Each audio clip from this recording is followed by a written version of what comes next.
Une pauvre orpheline fut jetée dans un puits abandonné, au fond de la forêt, par sa belle-mère et ses demi-sœurs. Mais ce qui arriva ensuite choqua tout le village, et même au-delà. Deuxième partie. Oma s'effondra sur la terre douce, son corps tremblant, les larmes coulant sur son visage. « Maman, murmura-t-elle, maman, tu me manques tellement, j'ai si faim, je suis si fatiguée, pourquoi m'as-tu laissé avec lui ?»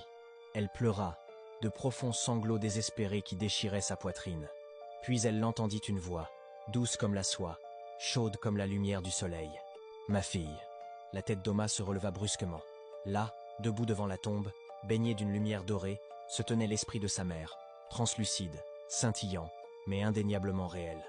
Et dans ses mains fantomatiques, elle tenait une assiette débordante de riz jollof et de poulet, de la vapeur s'en élevant, l'odeur si riche que la bouche d'Oma s'emplit aussitôt de salive. « Maman ?» Oma pouvait à peine respirer. « C'est vraiment toi ? Mange, ma fille. » Sa mère sourit avec une tendresse infinie. « Mange et sois forte. Je suis toujours avec toi. Toujours. » Oma prit l'assiette avec des mains tremblantes. Elle était solide, réelle, chaude. Elle mangea chaque grain de riz, chaque morceau de poulet. Chaque bouchée la remplissait, non seulement de nourriture, mais d'amour lui-même. Quand elle eut fini, sa mère s'effaçait déjà, comme la brume du matin. « Viens à moi chaque fois que tu auras besoin de moi », murmura la voix de sa mère venant de partout et de nulle part. « Je ne t'abandonnerai jamais. » À partir de cette nuit-là, Oma rendit visite à la tombe de sa mère chaque soir. Et chaque soir, l'esprit de sa mère apparaissait avec de la nourriture. Soupe égusi, banane plantain frites, soupe au poivre, tout ce qu'Oma désirait. Les ancêtres nourrissaient leurs filles. Et la chose la plus étrange se produisit. Au lieu de dépérir, Oma devenait de plus en plus belle. Sa peau brillait comme le miel au soleil. Ses yeux étincelaient d'une lumière intérieure. Ses cheveux brillaient comme de l'ébène poli. Elle se déplaçait avec une grâce et une énergie qui semblaient impossibles.